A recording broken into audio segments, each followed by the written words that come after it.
Machado. Ele me presenteou quando eu fiz um seminário com ele lá ele deu aula pra gente lá em Porto Santana, alguns anos atrás, né? Aí ele nos fez esse presente aqui. Na época eu estava estudando com ele. Ele estava dando aula em Jabuna aqui, o pastor Eduardo, irmão da Angelita. Então, como eu estava fazendo aula com ele lá na época, ele dava o bacharel lá, né? Ele me presenteou com esse livro, até assinou aqui, né? Assinou o nome dele aqui, e me deu esse livro. Esse livro ele vende, mas é um livraço. Eu já li ele todo. Eu estou relendo ele de novo, porque tem algumas coisas que não entrou na minha cabeça, né? E eu tenho esse livro aqui também, né? São 5 matérias, mas tem uma matéria Atos dos Apóstolos. Esse livro aqui é o livro do bacharel que eu estou fazendo. Eu já fiz uma, estou fazendo outra, porque eu gostei do professor, muito bom. Eu estou fazendo esse bacharel aqui, né? Toda quinta-feira. Então tem vários livros de Atos lá, cada um com uma visão diferente. Então, observe bem, e é bom a gente adquirir conhecimento, né? Então está aí, né? Eu vou entrar um pouquinho no detalhe de Atos, capítulo 1, versículo 8. Quem lembra de cor que está lá? De cabeça, cita aí. Atos, capítulo 1, versículo 8. Eu citei aqui. Eu falei aqui para vocês. Descerá sobre vós. Completa aí? Incompleto. Descerá sobre vós a virtude do Espírito Santo. E ser-me-eis, né? Testemunhas, tanto em Jerusalém, como em toda a Judéia e Samaria, e até os confins da terra. Sabe o que significa? Esse versículo é profundo. Ele começa dizendo, e descerá sobre vós a virtude. Quando que ele falou isso? Foi entre a sua ressurreição e a sua assunção ao céu. A assunção aqui pode ser chamada de ascensão, ou assunção, ou subida. Ele subiu aos céus, 40 dias após a sua ressurreição. E nesses 40 dias ele reuniu os discípulos e falou isso. Descerá sobre vós. Vós quem? Vocês. Olha, vai descer sobre vocês o quê? A virtude do Espírito Santo.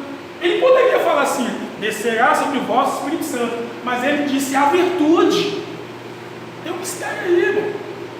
A palavra virtude no grego é dínamos.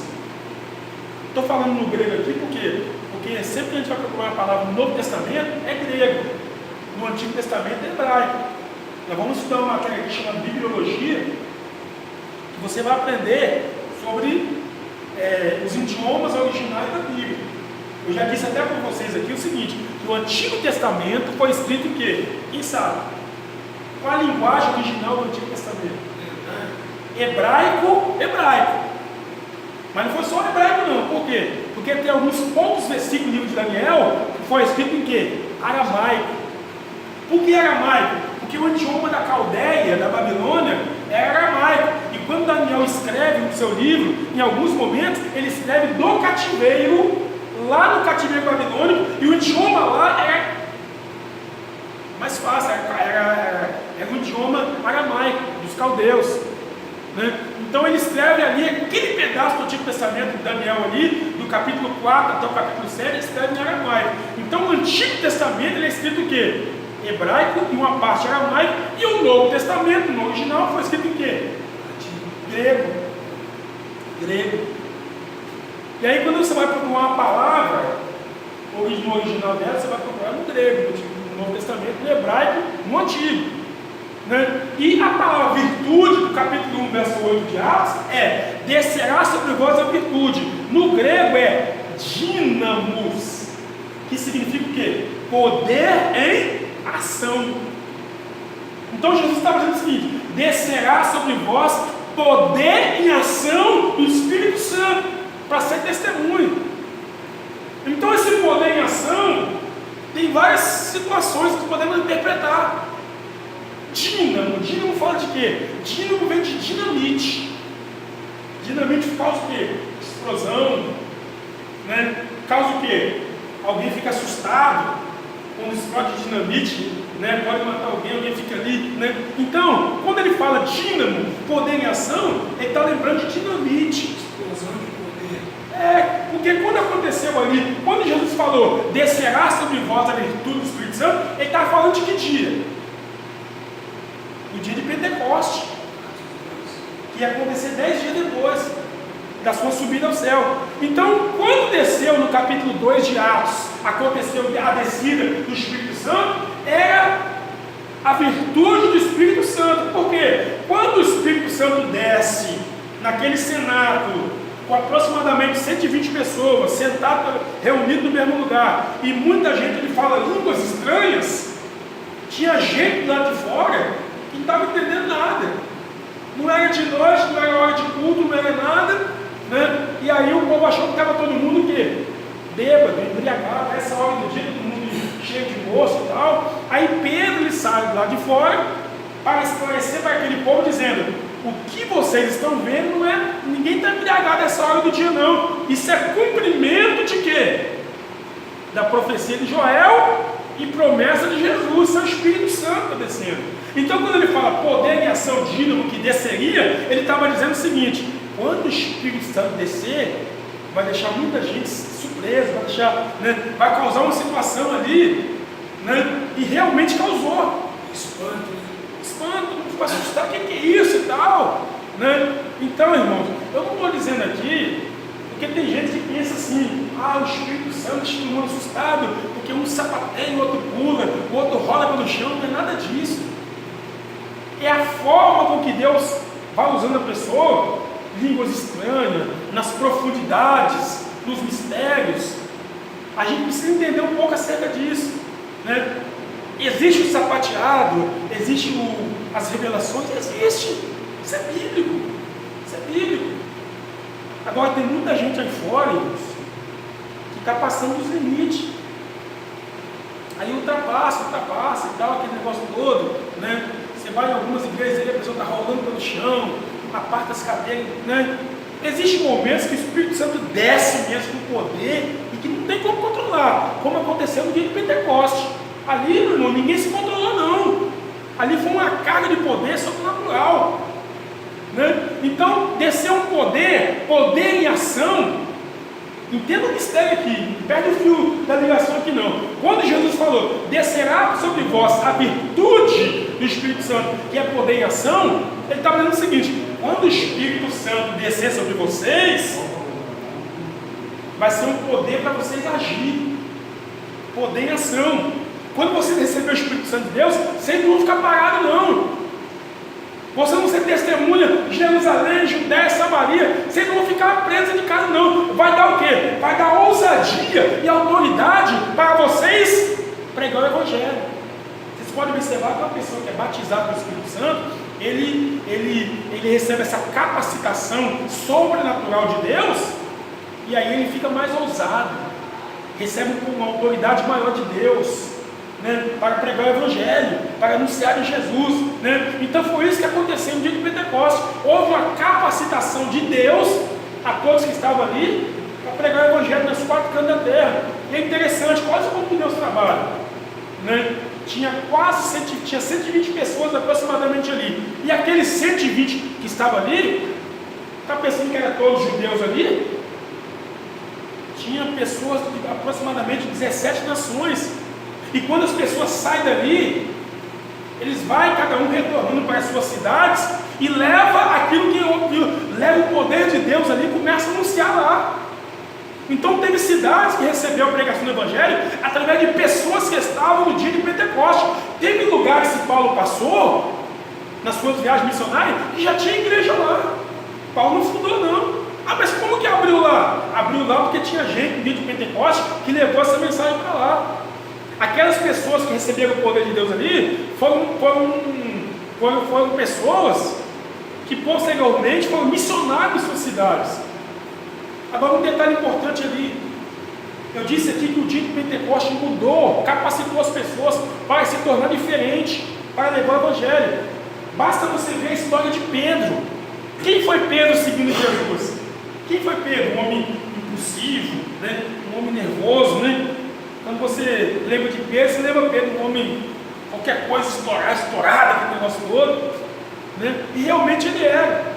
Tinha hora que ele até duvidava.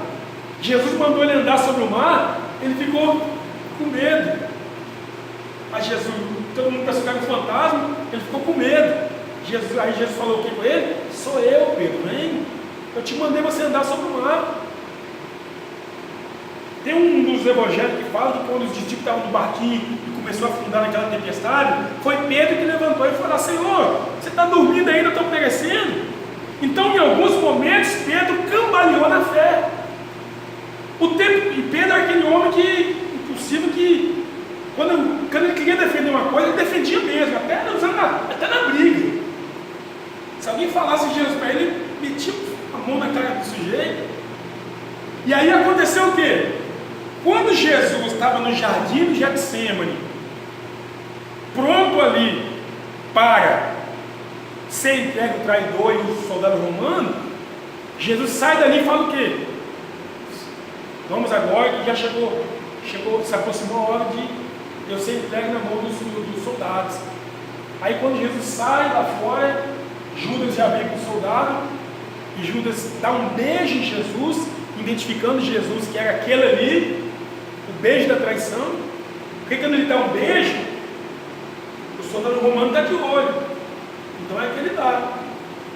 Provavelmente ele disse: ele que dá um beijo é ele que você tem que pegar.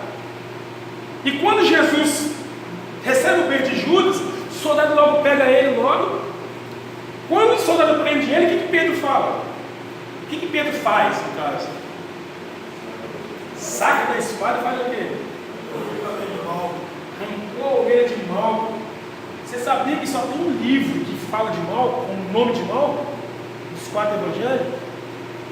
Me fugiu a coisa da memória, eu falei aqui numa aula aqui, mas não os 4 evangelhos, Mateus, Marcos e Lucas, que fala que a orelha de Malco foi cortada no nome. Só tem um livro desses 4 que cita o nome Malco. Parece que é Mateus. Se não for, alguém me corrige aí. Mas ele pega a espada e faz o quê? Corta a orelha do soldado. Mas eu acho que ele errou, ele corta a cabeça. Aí eu não sei, tá? Eu acho que ele não quer cortar a orelha, não. Concordo com você. Vou matar esse cara logo que ele está prendendo o meu Salvador. Aí o cara corta. O que Jesus fez naquele momento? Pegou a orelha e colocou no lugar e guarda a sua espada, filho. Alguém chega até a dizer que a orelha do sujeito era tão grande que errou a cabeça e cortou a orelha. Mas eu tive uma apostila de estudo que fala que o sinal que Judas deu para poder mostrar que era Jesus, porque naquele exato momento era noite e o soldado não reconhecia ninguém. Então Judas foi até Jesus, deu o beijo nele para eles verem que era ele, porque até então era noite, estava escuro e não tinha como eles diferenciar aqueles que estavam ali. Então, aí que eu acabei de falar aqui mesmo, o beijo identificou de fato. Isso aí também é uma hipótese que nós estamos citando aqui. Não existe nada exato assim, que o beijo é com identificação. Porque naquela época também eles usavam também essa lamparina também, Jesus provavelmente não estava lá no escuro e tal, né? Mas o beijo provavelmente foi identificação mesmo, igual você ouviu aí na apostila. Então, quando ele corta o do soldado, Pedro revela o quê? A sua natureza carnal, assim, humana, né? Aí Jesus, quando coloca ele no soldado de novo, então ali já com a falha de Pedro. Teve outra falha de Pedro ainda, que vocês lembram que Jesus estava reunindo os discípulos, aí Jesus vai e fala o que com os discípulos? Olha, está chegando a hora, eu vou ter que passar pela morte e tal, o meu plano é esse. Aí Pedro falou o quê? Senhor, nós não te deixaremos de maneira nenhuma alguém te prender, de maneira nenhuma. Aí Jesus falou o quê? Deu o diabo na vida dele. Vai atrás de mim, Satanás. Não foi nem Pedro, não. Ele falou Satanás. Vai atrás de mim, Satanás. Por que Jesus falou isso? Porque naquele momento, que nós podemos entender ali, que naquele momento, Jesus passar pelo sofrimento e morte de cruz é uma missão. É uma missão. Se alguém falasse que não ia deixar, ia atrapalhar a missão. Então, quando Jesus falou com Pedro, para trás de mim, Satanás, sabe por que isso lembra? Qual foi o plano de Satanás contra Jesus? O plano de Satanás dele para mim foi fazer ele explicar. Sim. Jesus pecar. Antes de morrer. E ele pecando, o que aconteceria? Aí não é condenado. Aí ele não cumpriria sua missão. Ele não poderia pecar. Então ele começa essa tentação para Jesus pecar desde o início do ministério, quando ele fica 40 dias e 40 noites lá no monte, jejuando, orando e tal. E dali foi tentação direta, usando os fariseus, usando pessoas para, usando situações. Então, qual é o plano maior do diabo? Fazer Jesus não cumprir a sua missão. E qual era a sua missão? Morte de cruz. Porque a morte de cruz, quando ele morresse ali, como aconteceu, ele se rendeu e disse: Pai, eu te entrego o meu espírito. A sua morte, já definida, já acontecida ali, era a reconciliação do homem com Deus. Ele tinha que morrer para o homem reconciliar, ter a chance de se reconciliar com Deus, não viver mais debaixo da lei, mas agora debaixo da graça, favor imerecido. Então o diabo, ao longo da vida de Jesus, tentou fazer Jesus pecar, tentou fazer Jesus não cumprir a sua missão. Então quando Pedro fala com Jesus: não deixarei ninguém te prender, ele estava sendo usado. O diabo naquele momento entrou ali para fazer Pedro falar contra a missão de Jesus, ou até tentar impedir que Jesus cumprisse sua missão. Porque a explicação dele é que ele tinha que passar por aquilo ali. E ele fala: não deixarei e tal. Então essa é a explicação mais convincente dessa questão aí. Então ele comete esse erro, ele comete um outro erro negando Jesus. Quando Jesus é preso, ele nega Jesus, mas Jesus já tinha dito para ele que muitos deles iriam de fato voltar para trás, para a velha vida e tal. Aí ele falou o quê? Senhor, jamais vou te negar, de maneira nenhuma, não vou te abandonar. Aí Jesus falou o que com ele? Mas que o galo cante. Antes que o galo cantar, você vai me negar, Pedro. Aí prenderam Jesus, Eu imagino que Pedro não podia seguir Jesus ali do lado, ele ficou de longe. O discípulo ficava de longe, porque naquele momento da morte de Jesus, da prisão de Jesus ali, eles levaram ele para o julgamento, e ali os discípulos estavam sendo procurados. Alguns deles ali procuraram também para ser como cúmplice ali de Jesus, que estava trazendo ali algumas heresias e tal, segundo eles. Então, o que acontece ali? Os discípulos seguem Jesus de longe, entrou na porta ali, e atrás dele o que ia acontecer. Então, quando alguém viu Pedro, um soldado viu Pedro, falou o quê? É aquele ali, ó. Um dos que seguia ele lá. Aí Pedro não tinha como correr. Eu não conheço isso aí não. Então ele fala 3 vezes. Quando ele fala, o galo canta. Quando o galo canta, imagina Jesus passando de longe, só olhando para Pedro, para a cara dele. O olhar estava dizendo tudo. Eu te avisei, Pedro. Lembra lá que eu falei com você? Naquele momento ali, Pedro baixou a cabeça, ficou triste. Só que Jesus foi crucificado, foi morto e tal. E aí o que acontece na morte de Jesus? O que Pedro faz? Vai voltar a ser pescador. Porque Jesus ressuscita no capítulo 21 de João. E lá no capítulo 21, Jesus vai para onde? Mar da Galileia, capítulo 21. A história da pesca milagrosa, que é diferente da pesca maravilhosa, que ele estava pregando no barquinho e tal. Ali é a pesca maravilhosa. Cá é a pesca milagrosa, capítulo 21 de João, depois da ressurreição. E na pesca milagrosa, Jesus vai para o Mar da Galileia. Chegando no Mar da Galileia, ele encontra os discípulos todo mundo pescando, tomando banho.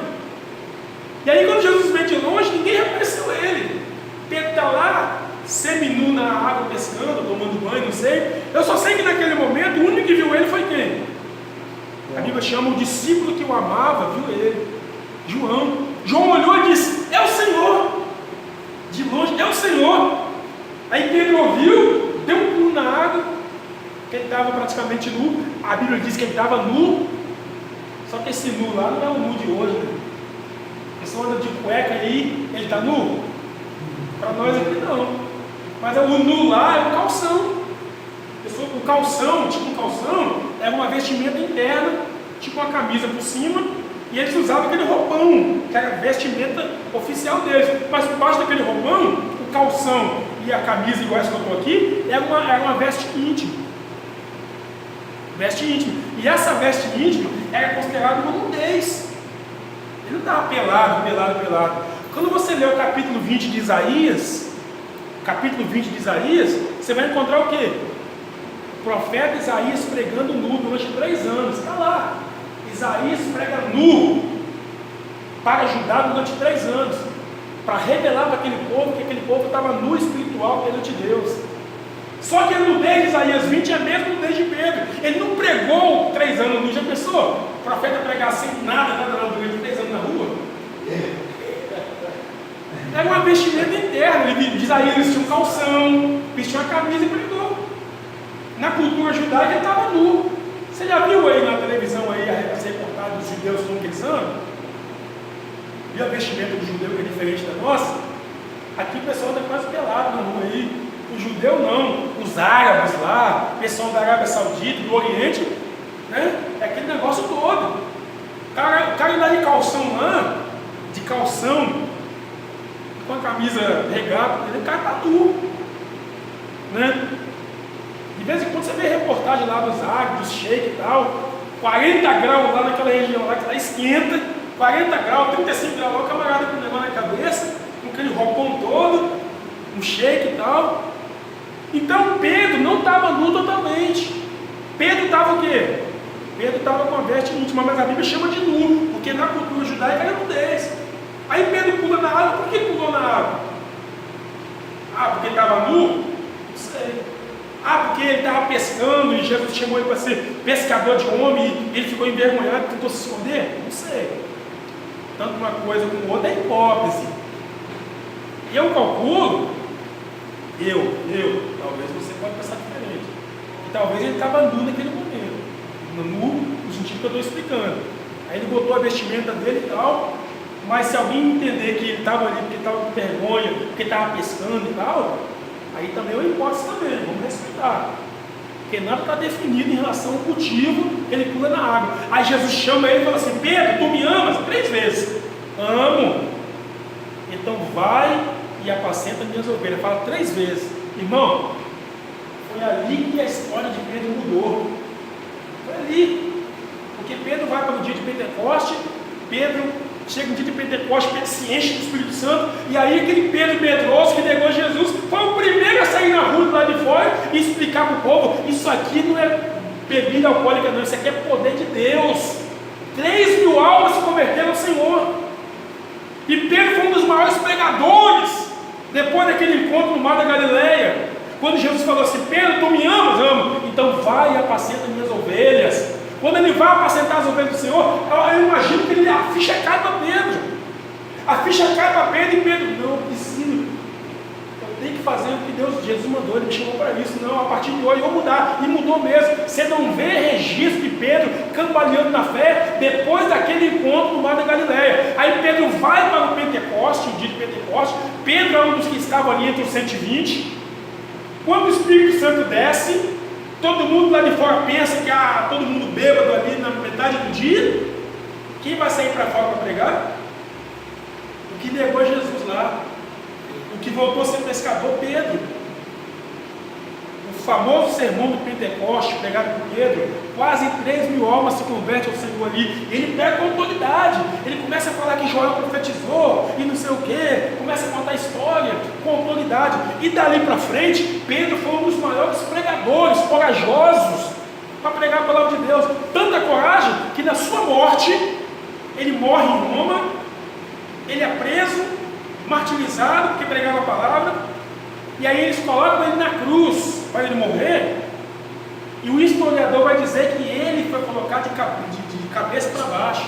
Por quê? Porque ele pediu: me coloca de cabeça para baixo, eu não sou digno de morrer como morreu o meu Senhor. Essa é a questão. Pode falar, pastor? Pastor Júlio, eu ainda não encontrei propriamente o texto em questão, no caso de história, mas há algum texto que afirma a morte de Pedro em Roma. Olha, texto não. Assim como a morte de Paulo, também não. A morte de Paulo também, nenhum texto da Bíblia afirma que ele morreu em Roma. Mas Paulo está mais certo de ser de Roma, porque foi na gestão do imperador Nero. E aí Nero tinha uma situação com Paulo, ficou incomodado, e aí levou Paulo para a prisão e matou em Roma. Agora Pedro, a maioria dos historiadores, livros históricos aí, Flávio José parece que tem um livro, não me lembro o nome do livro, tem detalhe da morte de Pedro, que ele fala que é Roma.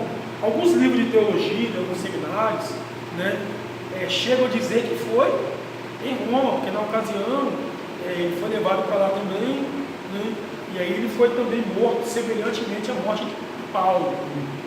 Momentos antes, um pouquinho antes de Paulo, Pedro morreu.